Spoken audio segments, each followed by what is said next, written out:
Hello and a warm, literally, welcome to Soundtrack of Your Life. I say literally because it finally feels like summer here in England in late June because the sun's decided to come out proper and get its arse into gear. So, you know what this show is all about by now. This is where you can get to share stories about how music, so that's albums, bands, soundtracks, songs, whatever you like, as interspersed with people, moments, events, scenarios, times in your life, because we've all got stories to share about them, so this is the place to do it.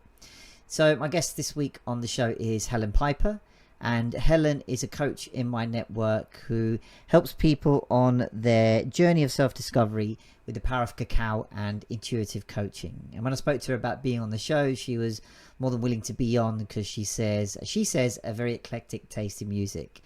Now, what follows is a really enjoyable chat again, and with a little bit of personal bias involved because, unbeknown to me, a lot of our tastes actually mix. So, you know, we talked a lot about, you know, the Britpop era and the times and songs and bands surrounding that time. And it was just, again, a really enjoyable, really fun conversation as well. You get to see Helen's really like bright personality and her background with what she does and music as well. So I think this is one you're going to really enjoy again. And if you want to be on the show, just check out the sign up link that's, you know, here around somewhere. You'll find it easily, I'm sure. As I say, a really enjoyable show with Helen. I'm sure we'll have her back on. And even if you just check out the names of her playlists that she provided, one's called Row Indie, so a mix of rock and indie, and one is called Hippity Hop and Bippity Bop, which is quite funny in its own terms. But anyway, I'm sure you'll check them out and enjoy them as I did with the show. So without further ado, here's Helen's show. Enjoy and feel supersonic.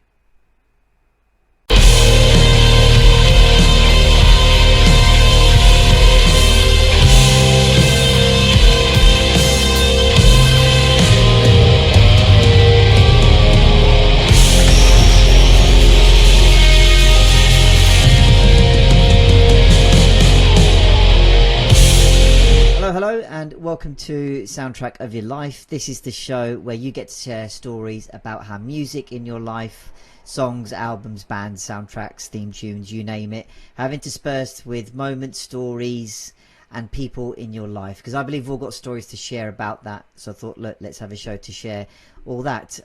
We find ourselves on a Monday night where summer has finally got its arse in gear in London. So nice bit of brightness, bit of warmth to enjoy, and I couldn't have had a more brighter guest to have on the show this evening. So today we've got the brilliant Helen Piper. So Helen, again, is a coach and someone in my space, and again, like I want to do with all coaches, let me get this right. She's someone who guides your journey of self-discovery with the power of cacao and intuitive coaching. And she's probably got one of the best taglines around of "Cacao you doing." Which I think is just brilliant to really show what she does. So when we discussed her being on the show, you know, again, like with all the guests, she's got real passion, interest in music. So I thought, look, a natural fit. Let's get her on and have this conversation. So without further ado, Helen, welcome to the show. Hi, thank you for having me. I don't know where to start, really. Like I say, it was quite funny when we were talking about coming on the show, and initially I was thinking when I picture like soundtrack to your life, I think of someone, show my age here, someone following around with like a ghetto blaster. Yeah. Not with a phone like the kids do now, but you know. I think they need to make a comeback. Yeah, of sorts. Absolutely. Because I'm all for this, like everyone walks around with their headphones and earbuds and all this kind of thing. But you know, there's a place for the whole, you know, play something out loud and share it. But yeah, as I say, everyone's still just with their headphones, so well, you know, each their own. They don't know what they're missing. Honestly, no, they don't. So yeah, it kind of brought up this kind of just vision in my mind of like going through my life with someone just behind me with a big ghetto blaster, like, right, we'll play that track for that bit and that one for that bit.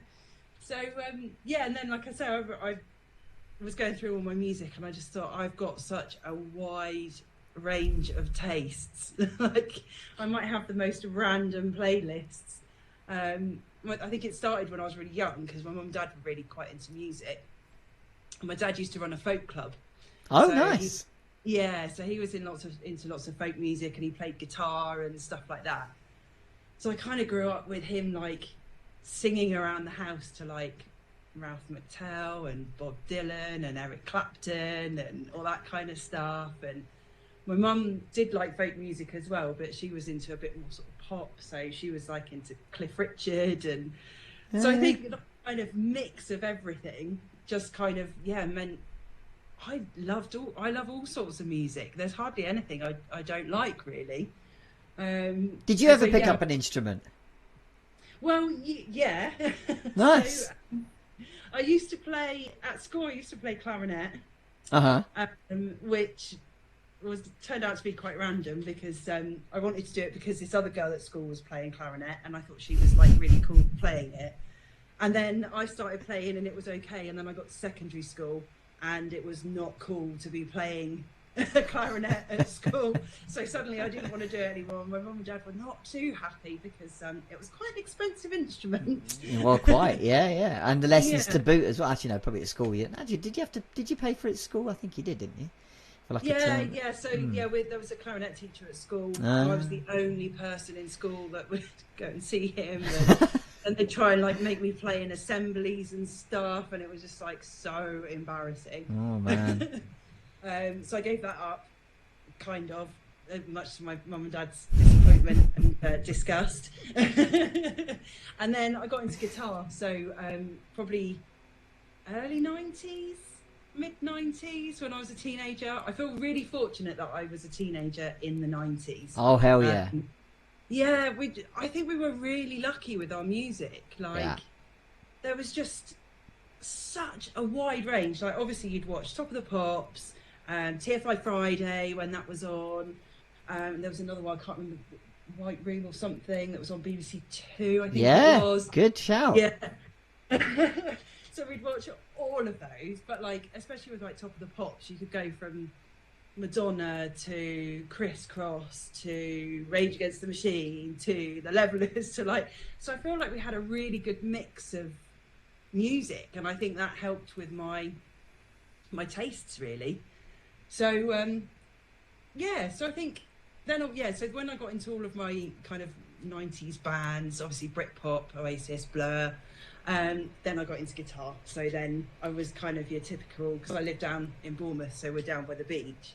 So it was typical kind of crew of us would go out with our guitars down the beach, and we'd sit around in a circle playing our guitars. Oh, that's amazing. That's brilliant. So, yeah, we were quite cheesy. What songs did you play? Do you have any particular band or track you're like, this is my number? And we used to do a lot of what we were listening to. So there was a lot of Oasis. I did learn to play the picking of the whole Rage Against the Machine album.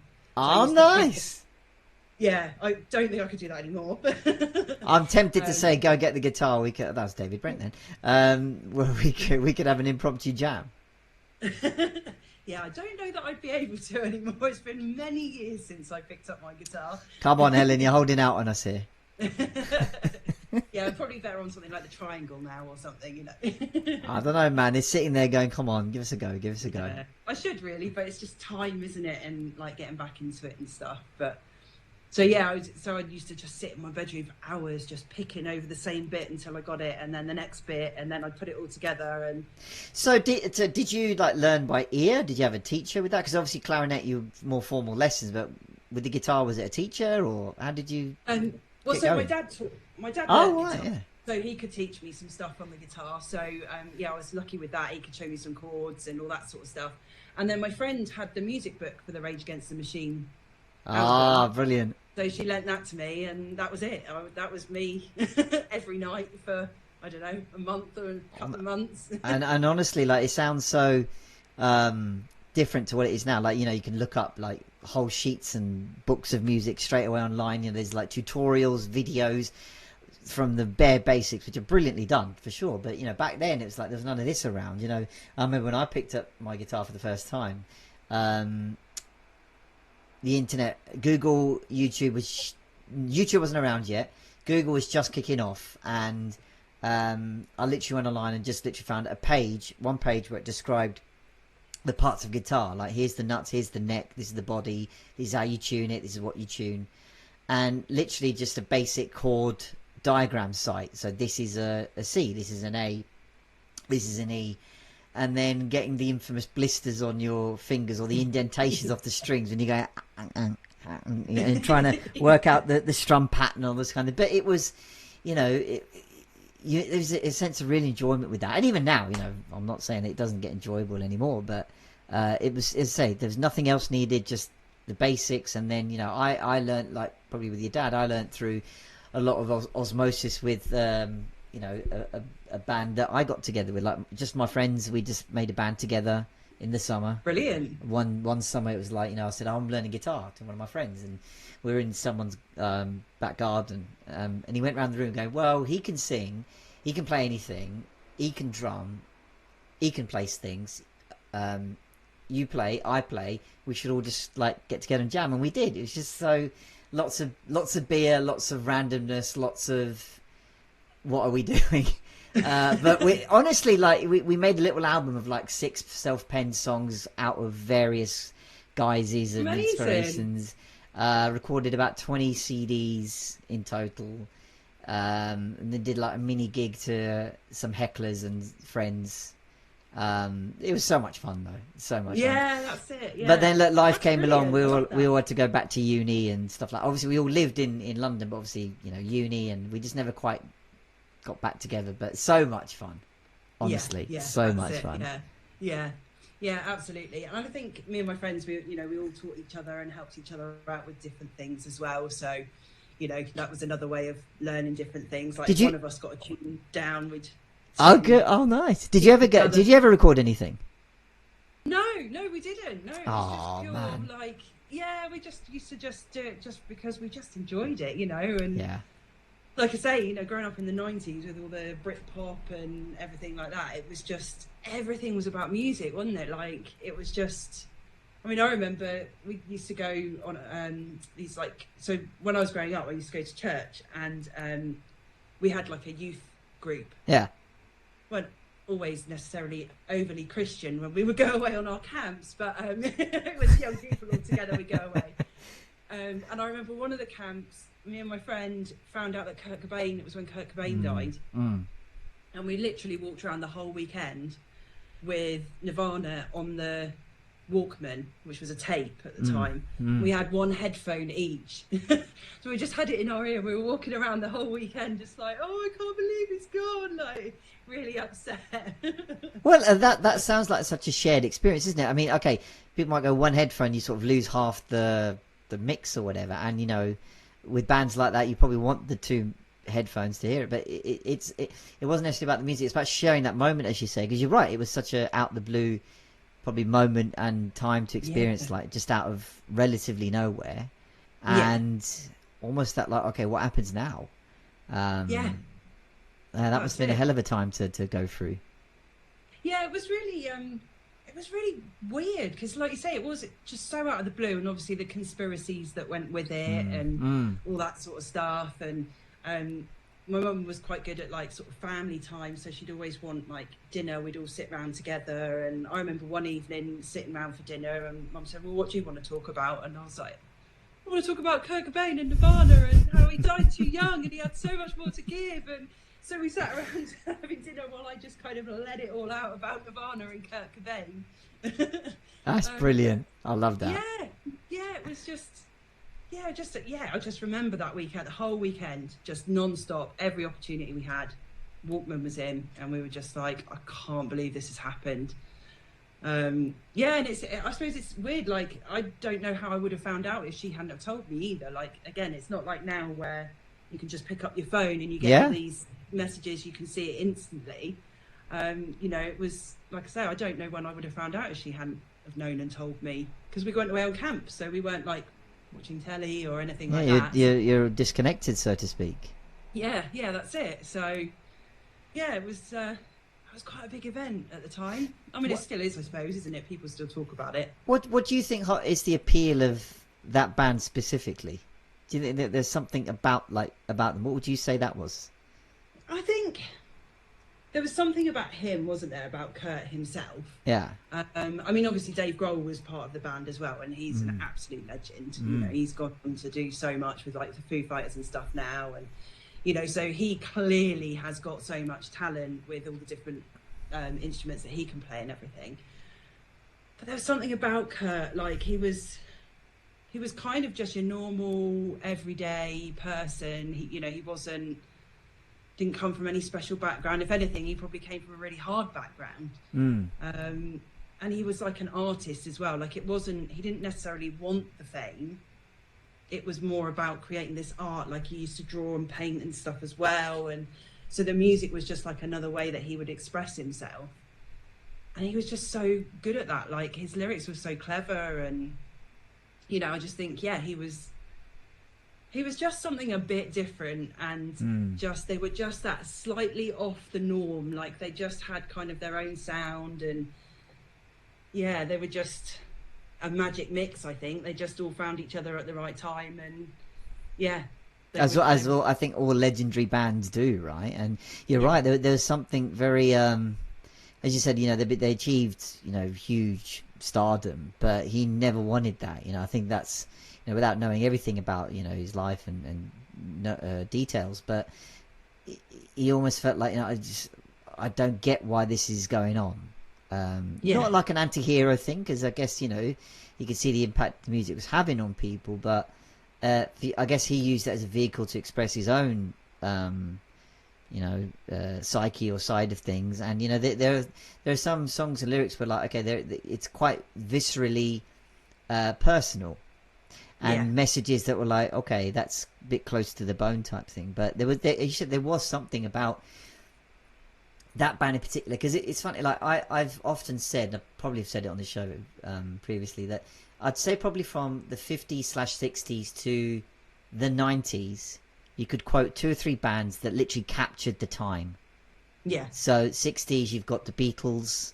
Yeah. Carrying on into the Stone, well, predominantly here, I mean, like, the Beatles, the Stones, the Who, the Stone Roses, Iron Maiden, AC/DC, well, from abroad, Black Sabbath, and then into 90s, you got the, Nirvana, and then into Oasis, Blur, then into things like the Spice Girls. Take that, okay, random, but I know what you mean. But they beyond the musical significance is the culture importance.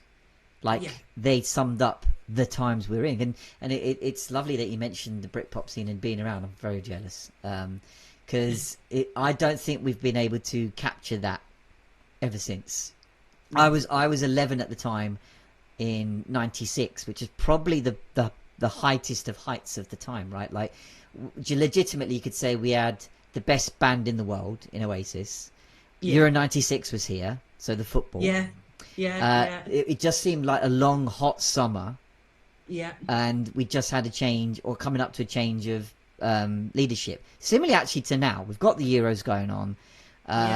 Okay, Oasis aren't necessarily around, but there's, music around. Well, Liam's around. And Noel. And Noel's around, just separate. Exactly. And, this summer's coming along. And with hopefully there's a change of leadership, but I just don't think we've been able to go. If you could pick any place to be on Earth, it would be here. Since '96, and just you saying it, you're on the beach with your friends playing guitars, like, how cool is that? We thought we were pretty cool. Damn straight. But I know exactly what you mean. Like, so I was 16 in '96. So I was flat bang middle teenager. So that's why I was getting into all of that stuff. I was the right age. And actually, it's funny you mentioned the Spice Girls. I didn't like the Spice Girls, but so I grew up watching MTV, VH1, and The Box. And The Box was one that you'd phone in and request. So that was how you would watch stuff. You'd either go to the pub and use the jukebox, or you'd put on The Box and you'd phone up the number and you'd put in the code for your song, and then you'd wait for hours for your song to come on. Yes, it's my song. And then Spice Girls came out with their Wanna Be, yeah. And so they came out, and I remember every time you put The Box on, it was just that song over and over and over. It was like, they've ruined this channel, because it was just non-stop the Spice Girls, the same song. So it was like MTV Get Home From School, VH1, and The Box up until the Spice Girls released their first single. It's funny, you feel like you could set your watch by these channels or what have you at that point, couldn't you? Like, okay, if it wasn't kids TV, it'd be, as you said, like, well, the channels you just mentioned, MTV, VH1, to get your, you know, and people going, what were those? It's like, okay, MTV and that is still around, but correct me if I'm wrong, it's all about lots of shows now, you know, just following some randomers or whatever. But there, it was literally, as the music suggests, music television, you know, you'd see the latest video from X artist and you go, oh, that's the new single or track or whatever, and that's how you know, oh shit, they're out again. And you know, yeah, absolutely. I mean, I remember I was always the one going, someone would mention a song and I'd be like, oh, is that the one with the video? And like, oh yeah, because that's how I knew them all. It was like through the video, absolutely 100%. Because like I say, get home from school, just gone 3 o'clock, MTV straight on until the news at 6 o'clock when my mum and dad would make me turn over.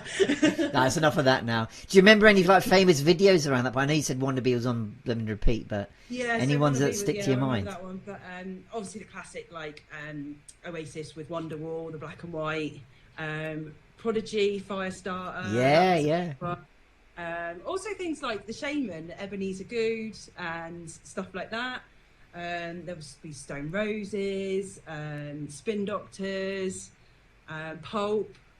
Yeah. I remember Pulp at the Brit Awards with Michael Jackson. Yeah, Jarvis. That was like such a scandal at the time. And that made things like the 10 o'clock news. It's random, isn't it? It's like, you know, that the Brits tonight this happened.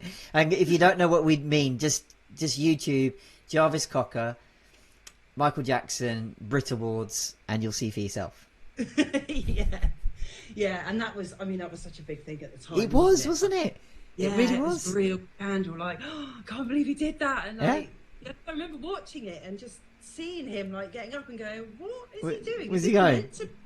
Like, and then you kind of realise, oh no, this isn't meant to be happening. It's so funny. Yeah, it was such a magic time. I mean, you must have so many songs and memories from that period going on.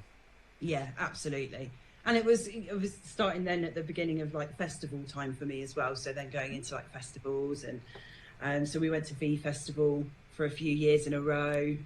And I remember the last one we did. It was a shame actually. So the last one, I think everyone kind of goes through a stage of like you go to a festival and it's like, yeah, it's all about the music, and then you kind of get to the point where it's like, this isn't about the music anymore, and I can't come to this anymore because there's too many young people, like they don't know what it's all about. And I think everyone goes through like that process. So we did exactly the same with the festival. So we did V for a few years. I was a bit of a posh festival goer, so I'd buy day tickets and go and stay in a B&B and go back for the day and not do the camping. That's quite clever, actually. Oh, it was good because then you get your full English breakfast and you have a nice shower, and it's good thinking. Yeah. Well, if you can plan it that way, brilliant. Yeah. It was definitely the best way. You'd come in and see all your mates that are camping, and they'd be like, "Oh, I can't wait to have a shower." And be like, "Yeah, I'm all fresh, thanks." But anyway, I remember the last year that we went to V Festival, the Red Hot Chili Peppers were headlining. Nice. And loved the Chili Peppers. And I'd actually, was this before or after? I think, no, this was after. So they had previously, one of my first jobs was working in a hotel, and they actually came and stayed with us at the hotel one night. Oh, nice. And it was just, like, we didn't expect, because it wasn't under their actual names. They had their, like, pseudonyms that they were under. Of course, yeah. So, when they came and checked in, it was almost like, I can't believe this is happening, but it was quite a posh hotel as well. And so it was really late at night. It wasn't long before my shift was going to finish. And you're not supposed to, like, I was quite young, and we'd always been told, like, if famous people come in, you don't say anything. Like, you just treat them like anybody else. And so I was too scared to say anything. So it was just like, do you want to wake up cool? And like, checking them in and like, not really doing anything. And my friend sort of took them off to the room. And it was like, oh, I can't believe they're here. Like, oh.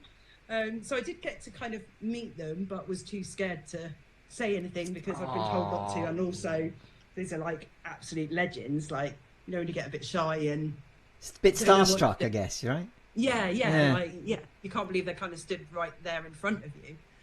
So there was that, and then so they were headlining at V Festival, and this was the last one we went to because we were there, and nearly everyone at the festival had gone to see them, obviously. So it was packed, absolutely packed, and we were stood by a load of guys, big guys with their beers. They were like chanting all the songs, you know, and we were just like, this isn't what it's about, like. So we had, I think it was Underworld or Orbital, one or the other, was playing on the other stage. So me and my friend were like, should we just go and see what that's like? So halfway through, we just legged it away from Chili Peppers, went over to the other stage, and it was practically empty. There was maybe like 50 people. Oh, wow. And so it was just us, right at the front, loads of room to dance, the lights streaming out across the field, and it was just like, oh, this is amazing. It was so much better. So I'm so glad that we kind of...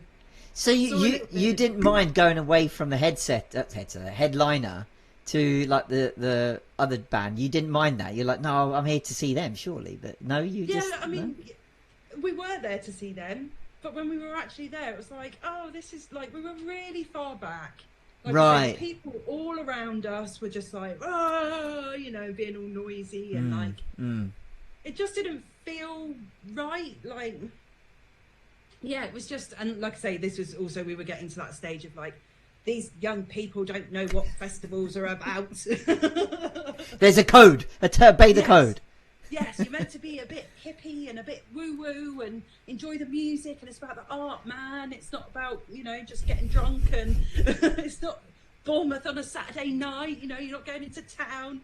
So we were just like, no, can't be doing this. So a couple of the group that we were with stayed and watched the whole of the Chili Peppers, but me and my other friend were just like, I'm not enjoying it. And I know that that's going to be a blinding gig on the other stage. So it was a bit of a tricky one for us anyway, because it was like, oh, I'd really like to see them, but the Chili Peppers. So yeah, because we weren't enjoying it, we were like, yeah, let's go. No, that's fair. That is fair enough. You know, like, you know, as you said, many a time where you think, okay, I've spent all this money, I've spent all this time, we're here now, but it's you're not really. If the experience doesn't match what you were thinking, or, you know, not that you had expectations, but as you said, it all adds up. And if you're way far back, there's maybe people blocking your view, or, you know, making it a bit like, you know, and look, to each their own, you know, as much as we'd like everybody to do what we're doing, just like, look, can everyone shut up a bit? It's not going to happen. So it's like, it's cool that you're able to go, no, do you know what? I can go and have a good time over there as well. So yeah. And it was absolutely brilliant. We loved it. So it was definitely the right thing for us to do. And, you know, we missed out on half of it, but I got to meet them, so, you know. Exactly. Again, no one could put a price on that. Would you have like a favourite festival moment or gig time at that point, around that time? Probably a gig. So a lot of bands and stuff, when they come down to Bournemouth, they play at the Bic. We've got the yeah. And so we went there and saw, and this is probably a bit of a random one, really, because I don't think many people would say it's their best gig, but we went to see Jamiroquai. Oh, nice. And their support act was breakdancing. So instead of it being a band that you didn't really know, or it was just all these breakdancers, and they were amazing. They were so good. So we really enjoyed those, because it was also something, like I say, quite different, because normally it's just a band that you've really not heard of, or and then they came on, and this was sort of Emergency on Planet Earth, Return of the Space Cowboy kind of era. So they were still having a lot of didgeridoo in their music, and we were right at the front, right by where the didgeridoo player was, and he was just insane, like, just how much he was playing, like, 'cause it's hard work, isn't it? Like, quite, it's a physically demanding instrument. Yeah. He was doing solos, he was playing throughout the whole gig, you know, which is what, a couple of hours or something, like, at least. Oh, it was just amazing. And I think still to this day, like, I've had really good other gigs that I've been to. I saw the Levelers down there, they were brilliant. Obviously all the festivals and stuff that we went to, we saw loads of different people, but they're the ones that really stand out in my mind for just an outstanding, yes, I loved that you had break dancers rather than a band as your support act, and seeing the didgeridoo being played like that up close, it just blew my mind. Brilliant. I love it. Is there anyone what you'd wish you'd seen live or haven't seen yet or want to go? Any missing acts yet? I missed out on Prodigy. Oh, they're still around though, aren't they? I know Keith Flint's not around, unfortunately. Yeah, but... Keith's not around, is he? So yeah, it's not quite the same. But yeah, I missed out on Prodigy when they came down. I don't know why I missed. I think I just couldn't afford a ticket at the time. But yeah, there wasn't like a big reason why I missed out on it. I just couldn't get a ticket, and I couldn't go. And so yeah, I've never seen Prodigy, and I would have loved to have seen them.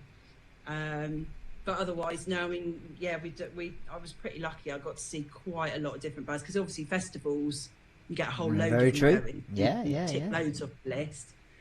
We did a couple of dance festivals as well, so we've seen like the Chemical Brothers a few times, and seen them do a DJ set and their own stuff. So that was really cool.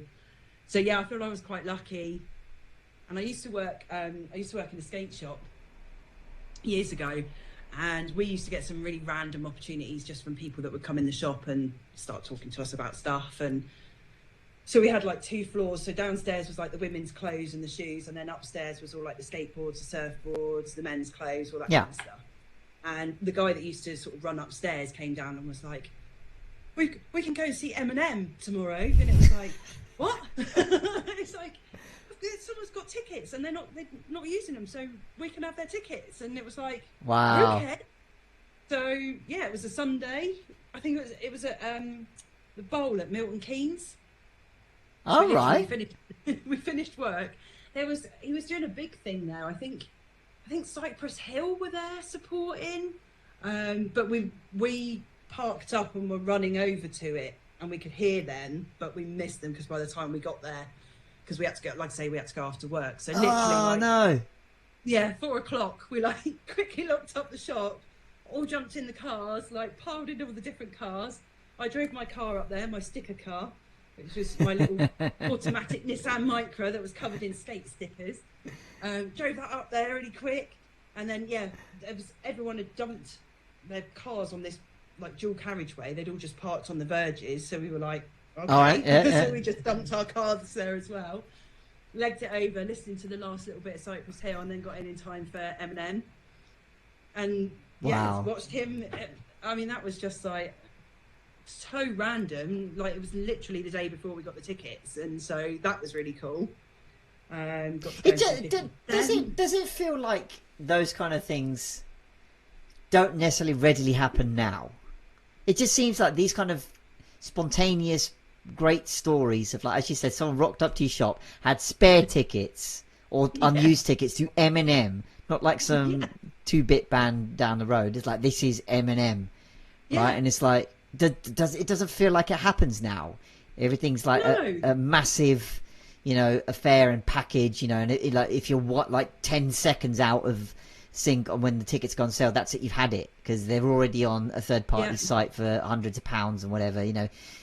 Probably so many examples now, right? Taylor Swift, Ed Sheeran, all these like big acts that release it, and there's suddenly the demand is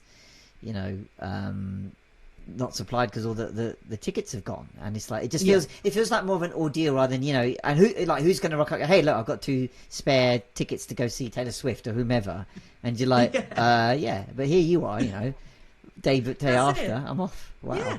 And that's what I mean. Like it was such a different time, and I just feel really fortunate. We had like all the influence of like the 60s, 70s rock that kind of trickled over into the 90s. 80s, I'm not a big fan of the 80s, so I haven't really, 80s stuff isn't really my thing. But you had all like the electronics starting to come in there, and so that kind of filtered into the 90s. And like I say, with the whole Britpop, Oasis against Blur, bringing singles out at the same time, who was going to get to number 1, and watching Top of the Pops and TFI Friday, and I just feel like we had that perfect time. Like we honestly did. Later, you would have missed so much. Like, and like you say, you feel a bit jealous that you were a few years later. Like, well, it's because you also, having lived in the moment yourself, and I'm looking back at it, like it seemed very fleeting. It was only a little bit, right? It wasn't like extended years or like even like a year. It was like that. You could feel the movement maybe from like 93, 4 when, Blur were getting bigger and Oasis was starting to get bigger, and all these little bands from, you got Blur, Oasis, Pulp, Radiohead that was seen as like the figurehead bands. But you got other bands like, Cast and Sleeper, Elastica, all these Supergrass, all these little bands, like I say little, but like, you know, those bands are around the periphery, if you will. Carried on into 95, you know, Morning Glory came out, and, you know, Oasis took off, and then 96, as I say, with all those mixes, and then 97, you know, we had the change of government, and then, you know, many people remark, and I don't know what your take on this is, like, that era, if you will, that time ended in September with Princess Diana. That it's like, you know, and coincidentally with Oasis' third album, Be Here Now, coming out, which is like, okay, it really didn't meet a lot of people's expectations and performances. Like, it just kind of, like, someone had switched the party off almost. Did you feel that at the time as well? Because I was getting a bit more cognizant too of like, okay, this is quite a major event, and of course it was, but did you feel the same, like, you know, that era was it was like a shift, wasn't it? It was, it was a weird thing. Like, Princess Diana, I mean, I wasn't, you know, obviously I was a teenager, I was into indie and stuff, and I wasn't really about the royal family at all, and I do feel like in the 90s we were quite, not angry, but quite rebellious, like wanting to rebel against the system, you know, wasn't it? And it was like, you know, I don't agree with what's going on, like, you know, I'm not going to vote and all that kind of stuff, and because it just, none of it represented who you were. And so kind of we had this like build up of like everyone feeling that way, and a lot of the songs, it's expressed in a lot of the songs, isn't it? Like, you can hear it in all the lyrics and stuff, like everybody saying like we're all working class and we're all struggling, and, you know, making the best of what we can, and then like she died, and it all just shifted. The album by Oasis was very disappointing. I was disappointed in that one. It's not my favourite at all, and I don't really understand why. It just all kind of started to fizzle out, didn't it? Like, I think pop come in a bit more and took over. And did TFI Friday that finish then as well? Was that when TFI Friday finished? Sounds about right. If not then, like maybe only a year or two more. You're right. It did feel like, you know, and I guess, you know, we were obviously approaching the millennium, which, you know, nothing really happened, but it just felt like this whole big turnover of like, okay, the millennium now. And with that, the millennium bug or something. Wasn't it? Like... everyone's obsessed with that. You know, we're going to turn to Terminator. This machines will become self-aware and we'll all die. And like, hang on. But as you say, I think the new wave of artists came through. You know, as we mentioned, like, you know, Take That came more prominent. The Spice Girls. So I guess back to that sort of girl boy band setup rather than the guitar based indie guitar band people.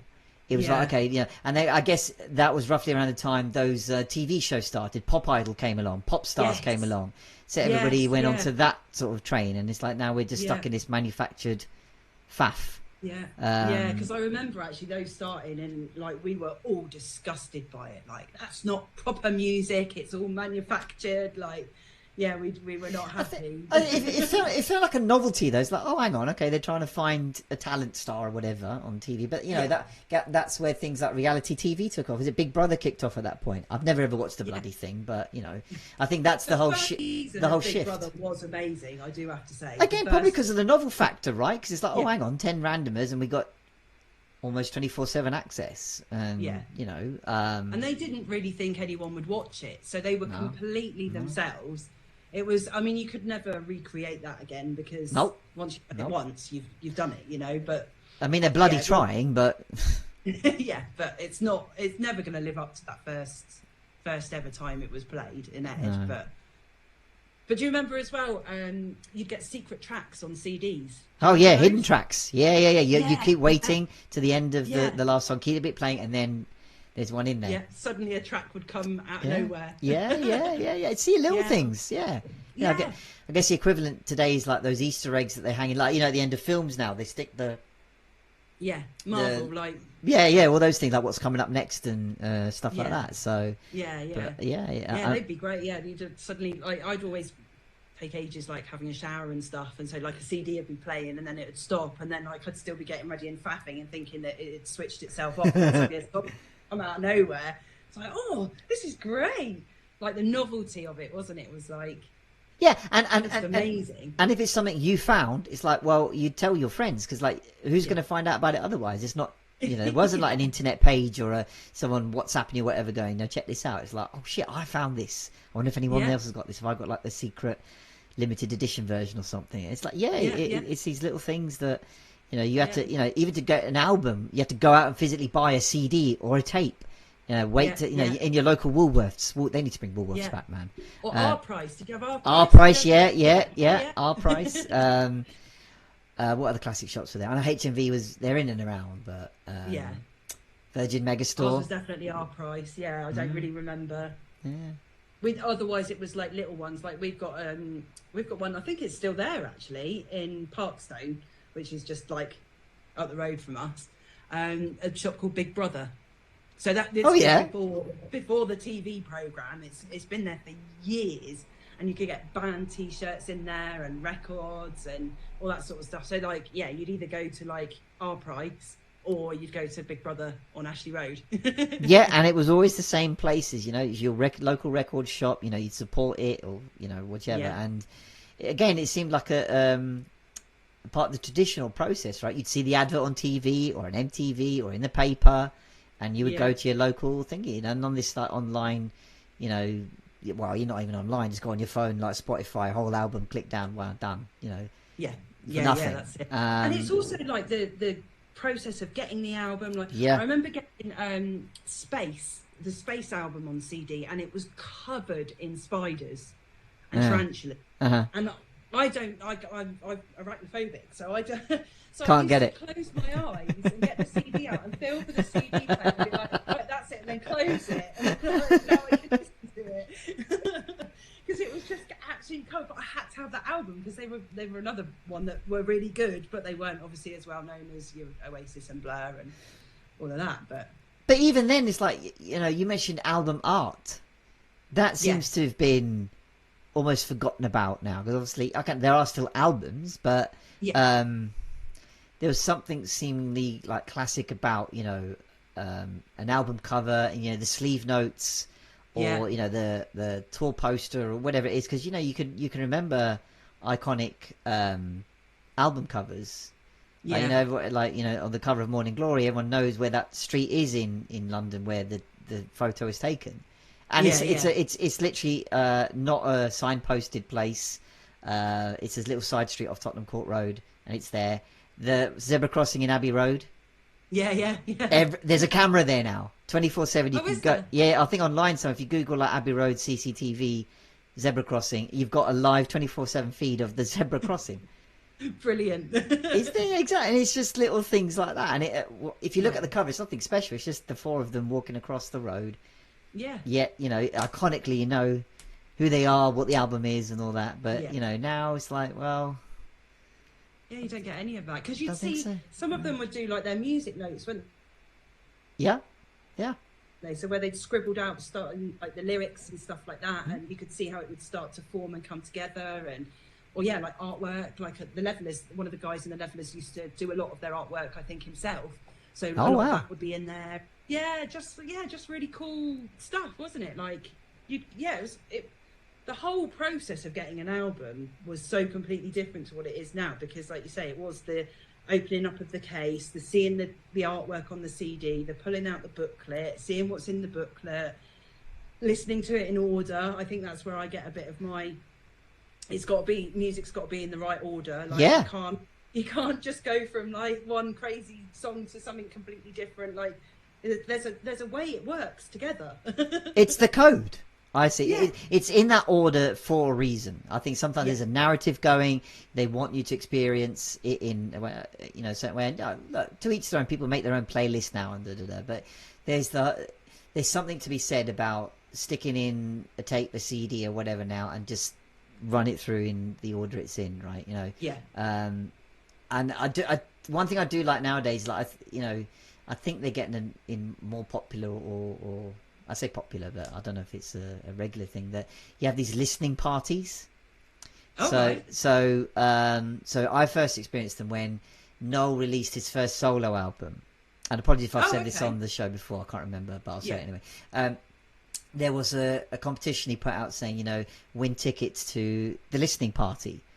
I'm like, what's that? It's like, well, before the album goes on public sale, there's like a private sort of showing or screening. You get to hear the album first, and da da da. Like, oh, all right. Oh, okay. So like going to see a premiere of a movie. exactly, Sort of thing. yeah, exactly, yeah.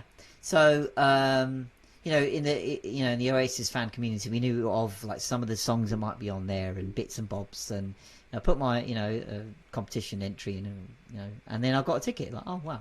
So it was a bar in central London near Great Portland Street, I think, and it was like in the middle of the day, so not during bar opening hours, and they let us all in quietly, and it was about 50 of us in like the sort of lower ground, and the barman went, right, gonna play the album and see what you think, all right? And then he played it, and we were all silent, just listening, everybody sort of experiencing the music, and the album's about like 45 minutes, and at the end of it, like, we all cheered and applauded, and someone from the car went, oh, play it again, man. And the barman was like, all right. He just put it on again. So Nice. we went to, and as the second time was playing, like, a few people made their way out until it was only about 8-10 of us left. Yeah. And we kind of just commandeered the bar. There was no one else in there. One of the guys had like his iPod on him and had just all the Oasis and Noel stuff on, and he gave it to the barman and said, just put that on the speakers and put it on random. And we all were there just sharing, stories, and we found a little like community. There was rumours that Noel might come down, but I think that would have been amazing. I would have been like you, the Chili Peppers, going, no, and like, I think whoever it was, their representative said, oh, we wanted to come down, but he was busy doing something else. Like, okay, whatever. We got a little like signed album cover instead, but that was my first concept of like, you all just sit there and you listen to it, and so amazing. One of the guys I listened to the album with, one of the 8 that stayed back, when Liam and John Squire released their album a couple of months ago. We took a couple of weeks saying, right, let's not listen to it, but let's find a time when we're both free and we just log on like this and we just play it in order for the first time. So we did it, and it's like, so like, it was brilliant. It was such a funny time, where like he'd catch a bit and I'd catch a bit, and it's like, oh, let's repeat that track because that was bloody good. Like, yeah, okay, we sync up, and so just shared experiences. It's honestly, it's so cool. Yeah, that's it. And I think there was a lot of that. Like, I remember, because obviously this was the time as well that you'd still go to like discos. Like, like DJs at a disco, like, I don't know, they'd be like the old school ones where they'd say like the buffet opens at whatever time, and that kind of thing. But you could go up to them and be like, can you play this track, and can you play that track, and so you could get all the tracks that you wanted. I mean, you'd almost end up being the DJ because you and all your mates could go up and be like, play this song, play that song, and it would just, there was just something about that old school way of doing it was kind of magical. And like now, like you say, you can just, we've got smart speakers, so I can literally just ask the speaker to play whatever, and it will, It just doesn't feel the same for some reason, does it? No, and like going up and asking for a song and nobody would know what you asked for, and then it would come on and everyone's like, yeah. like Sit Down by James was always a classic one that we did, and we'd all end up sitting on the floor, or like if Prodigy came on, No Good Start the Dance, that was always one that I'd come up to and they'd be like, yeah, where were you when it started, like, this is your song, like, and it was just that kind of magic to it. Like, it's just not the same. But I don't know if that's just my age. I'm getting old. Well, I wholly agree, and I just don't think it's an age thing. No, because you're right. We're not going to recreate that, but there's the fact that so many people recollect it so fondly, not even through confirmation bias or comparison to today, but it's like it just seems so much fun back then. And we're getting little tastes of it now, as we mentioned. Liam is touring, definitely, maybe at the moment. I went to see All Four Nights last week. Oh, did you? Yeah. I'm like, well, he's in town, and it's like it's he played the whole album, and he played the B-sides, and you're like, so like, Cloudburst, I Will Believe, even an old Brilliant. demo. Like, where are you going to hear this again? Like, you know, and you read about things afterwards, going, yeah, you know, the crowd were a bit flat during the B-sides. Like, well, if you're not there, if you don't know these songs, that's more fool you. Yeah, but I was Yeah. loving it. Like, where am I going to hear this rare bloody B-side again live? Yeah, exactly. Right, Yeah. by you know, 2/5 of the original. Like, you know, Yeah. Bonehead was there, obviously Liam's there. It's like, you're not going to hear this again, but it's like, you know, and it's interesting you mentioned before, but you know, at the time it felt very much of a potential here, and angst here to go, we've had enough of this rule, we've had enough of this. It's very free spirited, very, you know, almost sod you type thing. Yeah. And you know, it reflected a lot of the lyrics and the music. You know, I only saw an interview the other day about, you know, an old one with Noel going, you know, I wrote this album to get that idea of like, I want to break free, I want to break out of where I am, I want to make some money, and it's just the simple truths about my life, you know, whether people get it or not. You know, it's about, you know, rock and roll music and drinking and taking drugs and this kind of thing. So it's like, yeah, that was the freedom of the time. Yeah. Yeah, You know? it was absolutely. Yeah, I totally agree. It definitely felt like a different time, and it definitely felt like a freer time.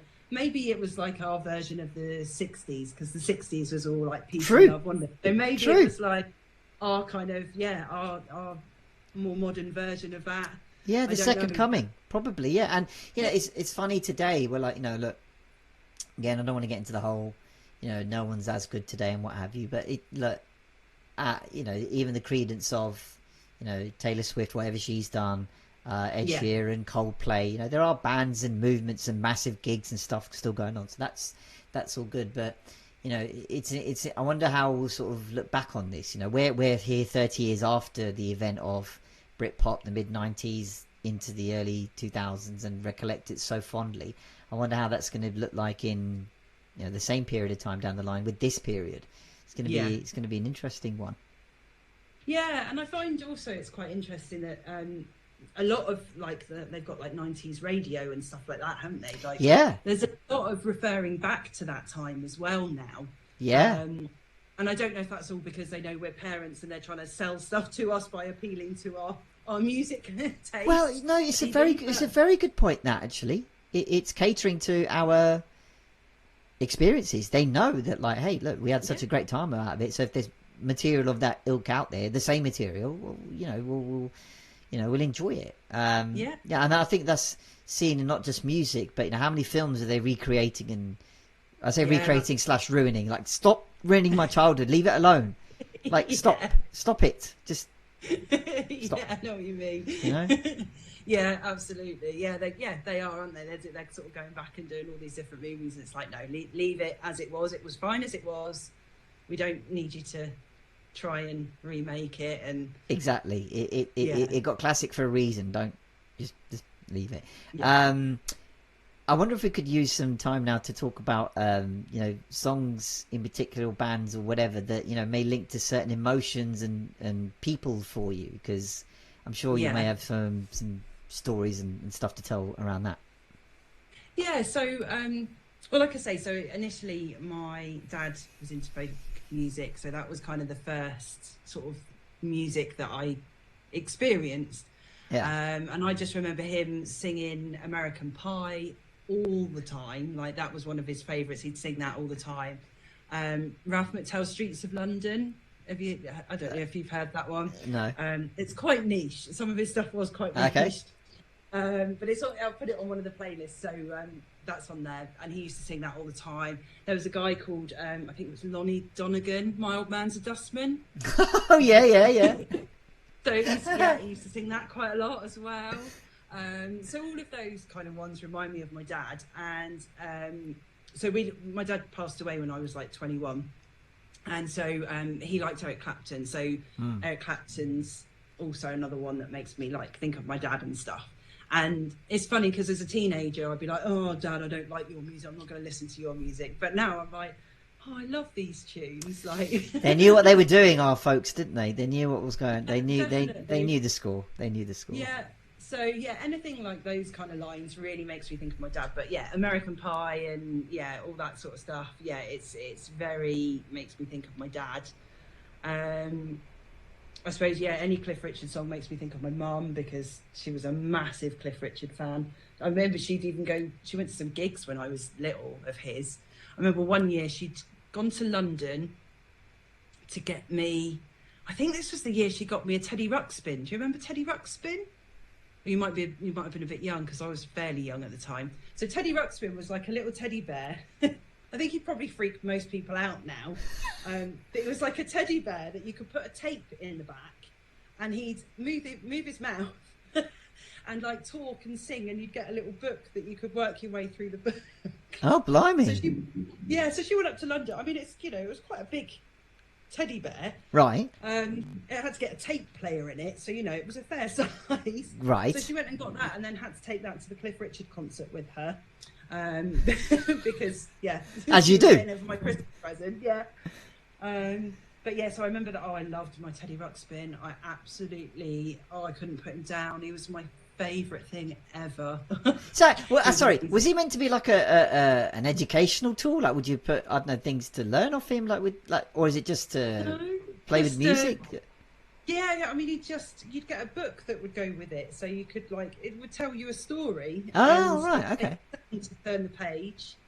Ah. And then I do remember, so there were other characters in the book, and initially you could only get Teddy Ruxpin, and then he had, I think his friend was a caterpillar or something, and so at some point further down the line, a couple of years later, they bought out his friend, so then you could put the tape in both of them, press play at the same time. Oh my God. And they talk to each other.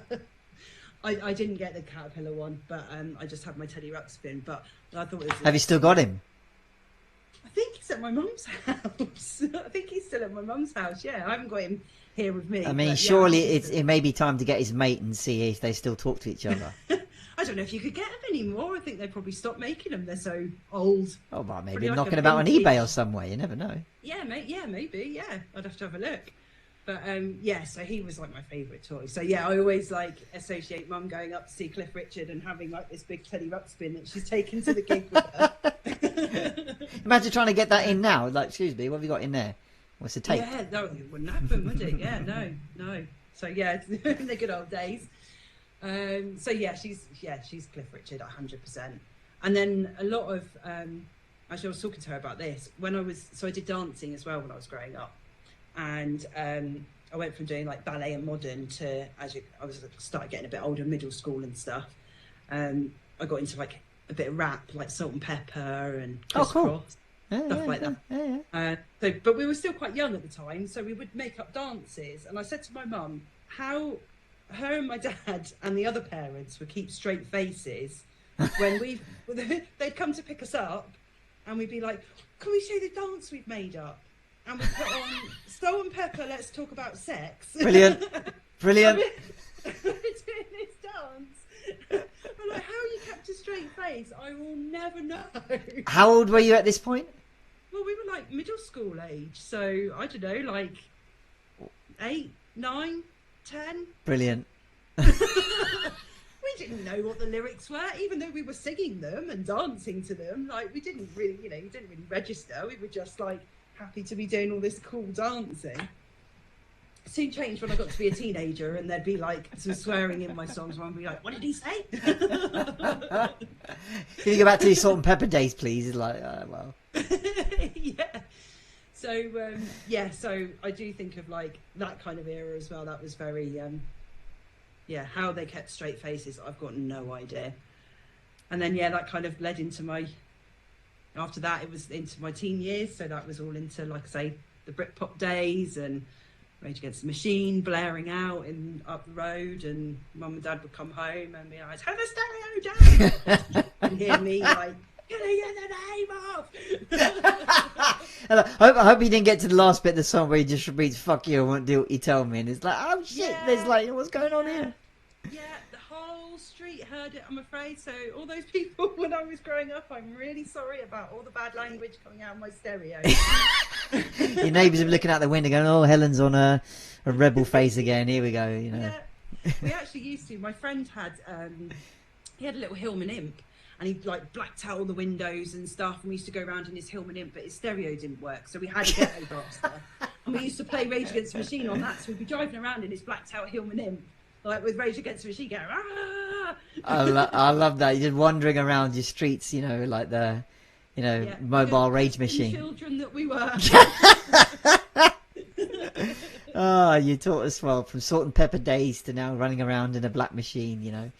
Brilliant. Yeah, Oh, it's amazing. Yeah. And then I chilled out again as I've gotten older, so now it's all like gone back to more guitar-y, bandy, like, and a lot of stuff for like the work that I do, the sort of spiritual side. So there's a lot of music that's like frequency music and stuff now that's like calm and Oh yeah, heals you when you listen to it, and all that sort of somatic movement. And so yeah, I've gone back to being more chilled out. So I kind of had my rebel teenage phase of and now I've gone back to nice and calm and everything's lovely. so how did you, I know as you say it's within your line of work, but how did you first come across this this, I guess, line of work that you do, or music involved? Like, how did it all come about? So, well, it was the course that I did. So, you're part of the Coaching Masters, aren't you? Did you train with? Yeah. So, I did my training with the Coaching Masters, and I did the holistic modalities course. Oh, okay.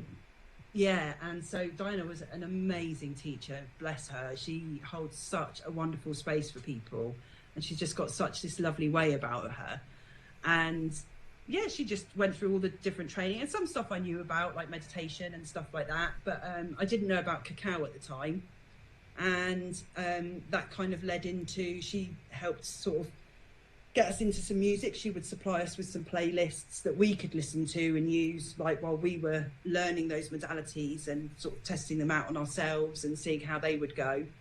And then it just kind of progressed from there. I mean, you know what it's like with phones and stuff now. You look at one thing and suddenly it all comes flooding in. You know, you look up like binaural beats and suddenly you get loads of information about all this other stuff. So that kind of makes things easier to discover now. But yeah, she initially, from the work that I did with her and the workshops and, like I said, the playlist that she sent, kind of opened up this whole other world of different music. And just recently a guy came up on my Instagram feed who's doing more sort of dance music that's healing, and it's got like different mantras and things like that in it. Yeah, so that's like new stuff that he's doing. And so yeah, there's some really good stuff out there. Do you think there's a certain aspect of that kind of music that does, I guess, the work? Like, is it the instrumentation? Is it the beat? Is it the?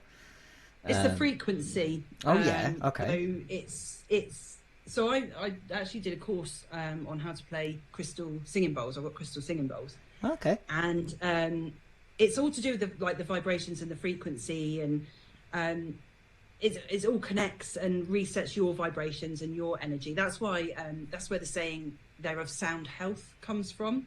It's through the fact that sound is healing, and obviously that's why people relate to music, and it means so much, and it, you know, helps with your mood. Like you can put a music on and lift your mood and change your mood completely, or you can let out how you're feeling. Like, again, back to like Rage Against the Machine, if I was in a bad mood, I could really like to that, but you'd feel better because you'd let that emotion out. And so it's all to do with that kind of, that the vibrations of it, the pitches of it, the frequency that actually resonates with your body and helps you process that energy and flow and heal and reset all your vibrations to what they should be, so you actually feel better. Wow.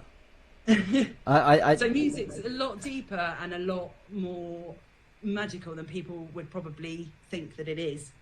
Well, actually, that's half the point of this show, really. Like, you know, the reason I think we have these stories is that we remember how certain songs, bands, albums, etc. make us feel.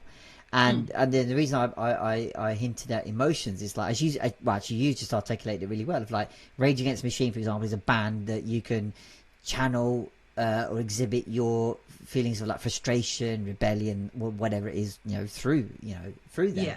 And there's something to be said about why each of us have our individual stories relating to certain songs, bands that link to certain emotions, because we use that as, you know, I refer to the NLP technique of anchoring. So when you hear a song or whatever for the first time, and a certain event's going on, or there's a certain person or whatever, then you literally, your mind puts the two together. It's like, so whenever you hear the song elsewhere, it's like it kindles a memory straight away. I mean, we more must have had that a lot, that a song comes along, it's like, it takes you back to whatever moment, a person or whatever, and it's like, well, that's the point, as you said. And to the extension you've made into what it's of sound health is like, oh shit, you could use sound to address your health in that regard, to lower your frequencies. And it sounds fascinating. Yeah, absolutely. I'm really glad that I did that course, because it opened up a lot of information that I didn't know about, and it all makes sense with then the training that I did with Diana and all the holistic modalities. It kind of just helps bring everything together.